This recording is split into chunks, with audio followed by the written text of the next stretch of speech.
The Towers of Power. Jahlil Okafor, Joel Embiid. Can't wait for the season. Can't wait to see Joel Embiid finally take the floor. But who's better? Who's the better player? We're going to compare the two today. Kyle Gaffner is here. I'm Adrian Fedke. And here's what we're going to do. We're going to pretend that Embiid can stay healthy.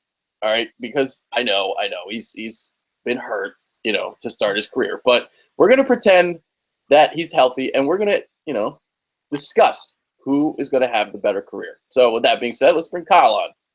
Hey, what's up, man? Who are you thinking is going to have the better career? Because I think it's going to be Embiid. Yeah, I didn't even think twice about it. It's Embiid.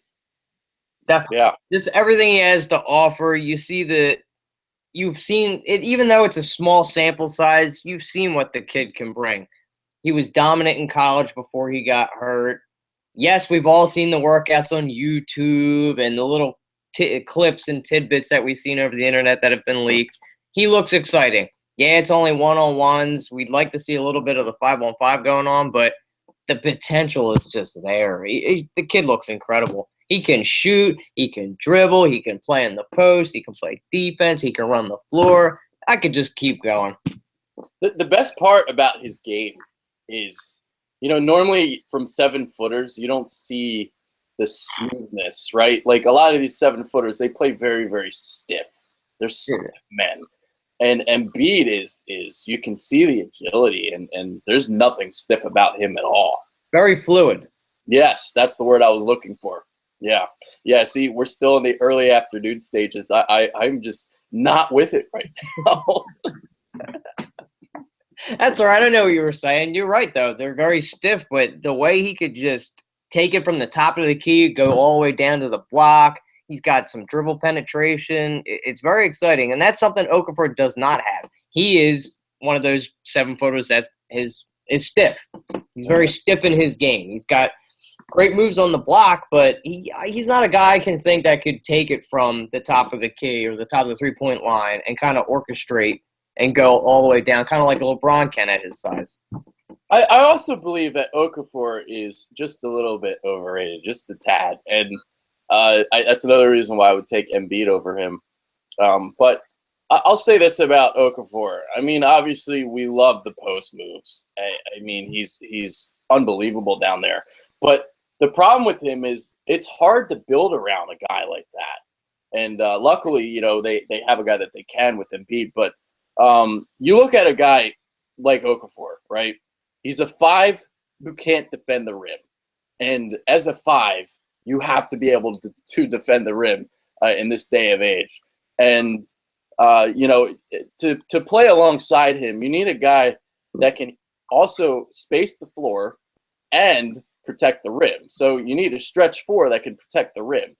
Fortunately, Embiid is a guy that can kind of stretch the floor a little bit because of his shooting ability, and he can protect the rim, obviously, because, great defender.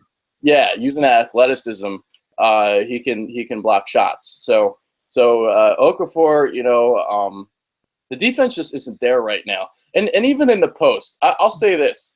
He doesn't recognize double teams right away. He takes kind of too long sometimes. He wastes a lot of time on the shot clock. You give him the ball in the post, and it might take him like 10 seconds to get a shot off. Which isn't good because you're wasting a majority of the shot clock there, and when you do get double teamed, then you're either going to have to call timeout, the ball's going to get stripped to you, or you're just going to take a stupid shot that isn't well thought out. You're going to take it, hold it, and then just shoot it, and you're just throwing a shot up, which is not good. But I don't think he's going to be playing a 5. It's scary to even say he could play a 4 because of now what the league is now because of all the stretch 4s. And with body defense, you don't really want him out there. He's a liability. He can't defend the perimeter. He's not going to be able to do that. And, that's a scary thing to think about, by the way. I mean, Noel can do it exceptionally. But, watching Saric, on tape, some of the European games I've been watching, he can't defend the perimeter. Okafor can't defend the perimeter. Embiid actually isn't really that great in that aspect either. But here's the thing with Embiid. I think he can improve. I don't think he understands the game yet. I think that's why he kind of struggles in that aspect. But he can block shots with the best of them. I mean, his timing is unbelievable. He was a volleyball player, so he kind of understands that. area. A little bit. Yeah, a little bit, and it's kind of like that. He was going to become a professional volleyball player before he went across, or he went against his dad. A little tidbit from his past over in Africa over there, but he watched tapes on Hakeem the Dream, and that's why he's kind of got that dream shake too. Yeah. He learned from the best watching those tapes. So, and Hakeem was another guy that was fluid, not very stiff in that aspect. But like we were saying before, at number 5, though, he's going to definitely be our 5 if he's healthy. But it's such a small sample size that he's seen. The sky's the limit with this kid. Imagine when he gets this ability to learn the game under his belt. I mean, it's just scary. Yeah. I mean, we talked about the rim protecting already, but you got to understand with Embiid, I mean, the amount of potential that he has there in that aspect, because he covers so much ground with his length and his strides. And he's an aggressive weak side type of defender. But where that, the aggressiveness hurts too, because he actually fouled a lot in college. He forget the number I saw. I think it was 8.8 every 40 minutes, which isn't good. So he fouls a lot. But if he can get a little bit more discipline in that area, I mean, watch out, because it's not just the blocking shots. It's also altering those shots at the rim. And yeah, I mean, the leaping ability, the explosiveness, it's there. And that's really going to test that foot out. He's going to need to put all that pressure on that foot with the leaping ability, the blocking the shots, going up and getting the rebound. So it's really going to test the will of time to see if that foot is going to hold up or not. Ildrinas Ilgauskas, we said it before, had a long career after having problems earlier on. It's the same exact injury he had. He ended up having a 13, 14-year career, which was great. So hopefully he comes on that aspect and not having the Yao Ming career where he was very great in the beginning and just exited his career in the prime of his career, I should say. So, but to touch a little bit on Okafor, I think he also needs to develop a shot too, because when people know you're going to go straight to the block, all they're going to do is put a good defender at you, make you stretch out and come off of the block a little bit, and then what are you going to do? You're not going to be able to back everybody down with your side. It's not college. You're not going to be able to bully everybody. So you're going to have to develop a shot, kind of like Timmy Duncan did. You got to get at least the elbow jumper down. You got to shoot it a little bit. I do want to get back to Embiid, though, because I want to talk about his offensive skills. So from what I've seen, I watched a couple of Embiid tapes this week, a couple games, but this was already a couple years ago at Kansas. So we shall see how it kind of translates, but very quick drop steps. I mean, Jesus Christ, the athleticism and the feet that he has, unbelievable. So really quick drop steps, the jump hooks, turnaround jumpers. He gets his shot off really, really quickly. And, I talked about earlier with Okafor, it takes him a little while sometimes to get his shots off. He kind of dribbles it a little bit more than Embiid does. And we talked about the dream shake. So he covers a lot of ground too, with that shake and falling away from the basket. So he can do a lot of different things, and he can step out and shoot the three if he really wants to. He's got an incredible touch for his size. I mean, it's so fluid. The way it comes through, it's money. It just looks money every time he releases it. Yeah. So and 7'2", you can just shoot over a lot of guys. Mm-hmm. So the ball fakes, the body fakes. It creates a lot of space. And, I'll tell you what, guys, man, I can't wait to watch him play. And there's a reason why he was going to go number 1 overall before that foot injury. Unluckily, not to say that I'm happy he got hurt, but for him to be able to fall to us at that position, I still think it was worth it to take him at number 3, barring the 2 years of injury that he sat out, because of what he could bring, because he's that game changer. He's that franchise type of player. Yeah. Would you have preferred Andrew? I wanted Andrew Wiggins real bad, to be honest. So did I. Yeah, okay. Yeah, because he would have been a perfect fit for what we want to do. The way oh my God, can you imagine Ben Simmons and Wiggins in the open floor? It would have been incredible. I knew we weren't going to give all that up for Wiggins because they wanted a ransom. Cleveland did for him. We had all the trade or the draft picks to do it, but they were asking way too much. I thought we were going to pull the trigger on it, but then when they took him, And then we took Embiid. Who else would you have taken in that spot? I still think it was a really great decision. It's funny, though, Cleveland ended up trading him anyway because of King James didn't want Wiggins. Imagine Wiggins on the team with LeBron and Kyrie and Kevin Love. I mean, still scratching my head about that decision. But two Kansas players, you can't go wrong. The great school that they produced a lot of good, decent products. I think Wiggins is probably one of the star products to come out of there, other than Paul Pierce, obviously. But Okafor, too, I think you're right. A lot of people overvalue him to what he brings because I feel as there's a lot more negatives than positives with him. Everybody always focuses on all the great post moves that he has. Yeah, he's only 20. He's got phenomenal post moves. But if you think about it, it's all he really has. He doesn't have great defense down on the block. He can't defend the rim, really. He can't defend on the perimeter. He doesn't run the floor well, and he's got no shot. So he's kind of like a one-dimensional player if you look at it. To whereas, where does his potential really stop at? Is this all we're really going to see out of Okafor? Is he going to improve?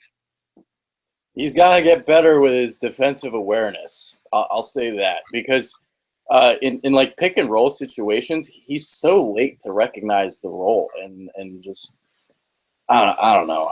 He's got a ways to go. He really does, and it's little things too. Like he sets the worst screens in the NBA. Lazy.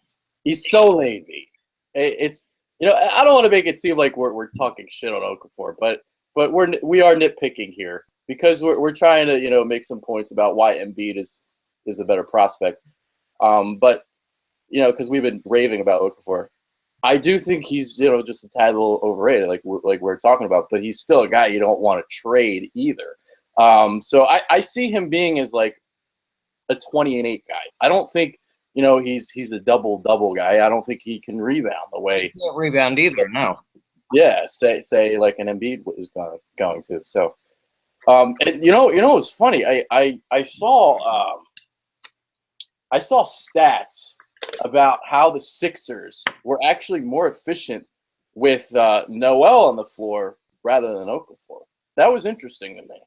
Because of his defensive prowess, for the ability for him to be able to run the floor. And another reason why his defensive game is so weak is because when he played at Duke, he didn't really have to worry about playing the rim as so much. The way they set up their defense, Justice Winslow was down there most of the time blocking shots and taking on their best offensive players. So he really didn't have to be that great defender while he was out there. He was basically sent there to sit on the post and just dominate on the block. So his defensive prowess wasn't really needed in Coach K's system. I will give him some dap in this area. He does take a little while in the post sometimes, but he's really good at hanging on to the ball. His turnover percentage was 12.5%, which is pretty solid for a center. And pretty solid for a first-year guy. Just to give you some examples of some other guys, DeMarcus Cousins, first year, 18.5%.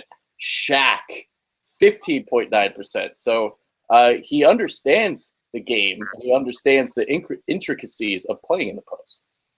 Yeah, very smart. And he's made his living down there like a lot of guys have. And you had said it earlier in the show that his skill set doesn't really fit what a franchise is looking for.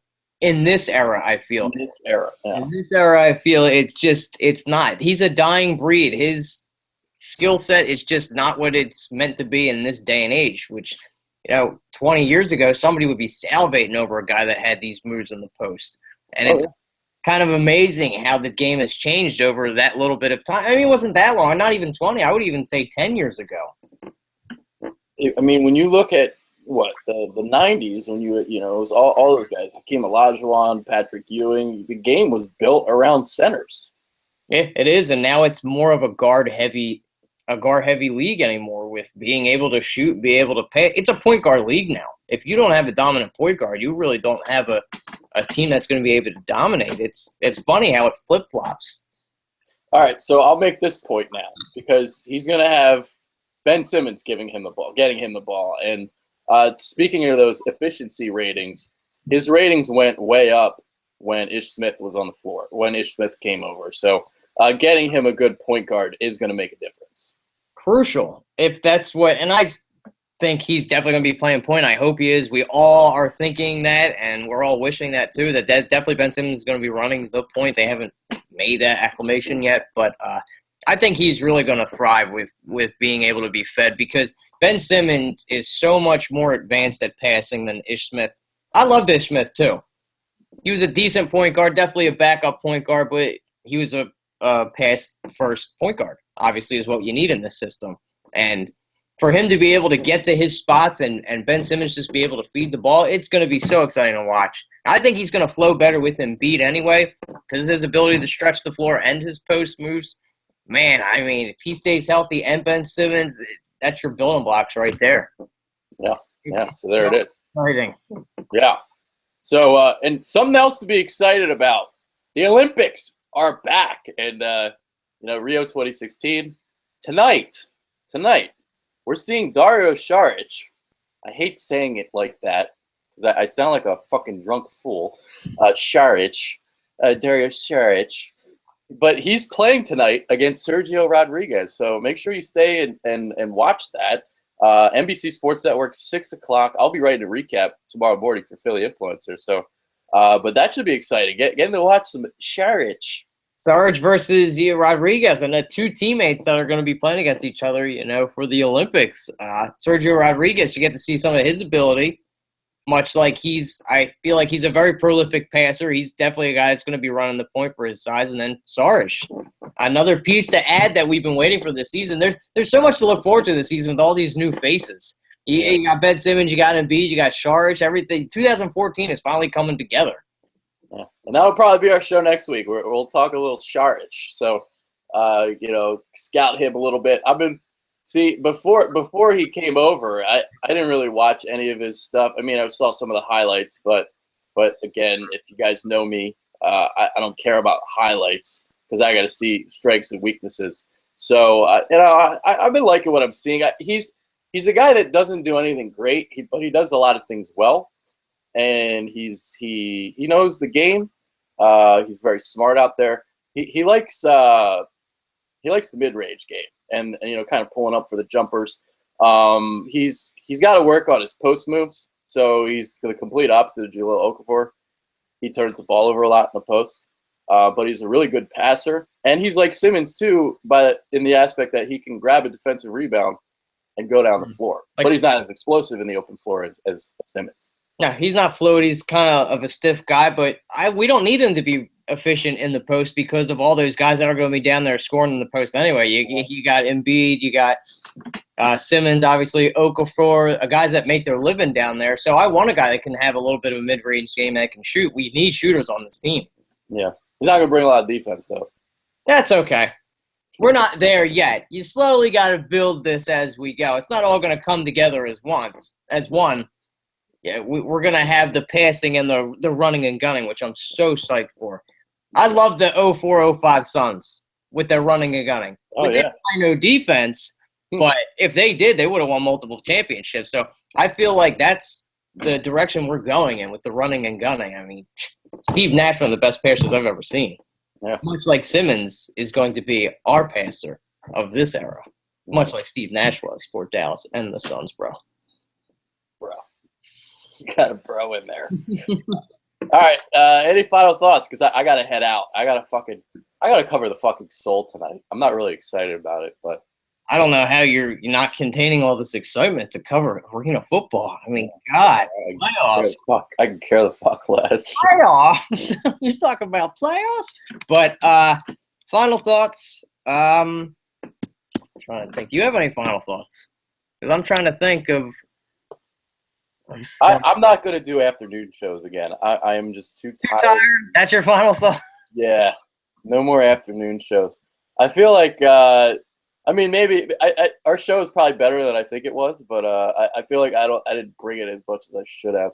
They're not too bad. I mean, it's like you're sitting there falling asleep, but they're not too bad. I didn't mind doing it. It's up to you, though. You want to do it. No. It's fine. Your energy isn't. It's not like I can't bring it, but I got a lot more energy at night. I woke up at 12:30. I'm a fucking bum. The life of a sports talker, man. That's what you do. You sleep till noon and you do what you ever do. But my final thought to get back onto it is I think we're going to be doing a show later on about all four of the rookies, and I want to learn what you guys think. Who are you most excited about to see this year? Is it going to be Mickey Moniak? Are you more excited for Ben Simmons, Carson Wentz, or hockey? I'm drawing a blank because I don't watch hockey. But that whoever's on the Flyers, who do you think is going to be the most impactful, and who are you most excited to see? Ben Simmons, baby. It's Ben Simmons. I'm going to go on the Moniak train. Okay, all right. I'm going to be the dark sheep and go for baseball, since nobody cares about baseball in this town anymore. Well, Carson Wentz, he's not going to play, so. He will in preseason. Tune in next Thursday, guys, against the Tampa Bay Bucks. He is going to play in the preseason, so yeah. So I am really, really looking forward to that. Actually, I can't wait. That will be that will be his season. Will be the preseason. Yeah, he'll be starting by week 8 or 9 anyway. So I do think the Eagles are really, really bad. So I can see him starting like mid-season, week 12-ish, something like that. Maybe he'll start for that Packers game. That's a game we're going to. Yes, it is. I can't wait for that Monday night. Aaron Rodgers versus the number 2 overall pick. Here's a quick thought, though, before we run away. Who do you think is going to have a better season, Chip Kelly or Doug Peterson? Both being in their own new respective. Do you think Chip does better now that he's had a couple seasons under his belt versus a rookie coach like a Doug Peterson? They both stink. Well, both teams stink. I've been doing my rankings. Something I do every year, and comparing rosters. I actually have the 49ers having a better roster than the Eagles. But here's the problem. The 49ers play a much tougher schedule. So I think the Eagles will have a better record, but they both stink. They're both like, the Eagles are like a 6-10 team. The Niners are like 4-12, 5-11. Easily. So, yeah. The way Blaine Gabbert's been talking, he's toting like Stop. he fits well with Chip Kelly's system. They're very excited out there in San Francisco.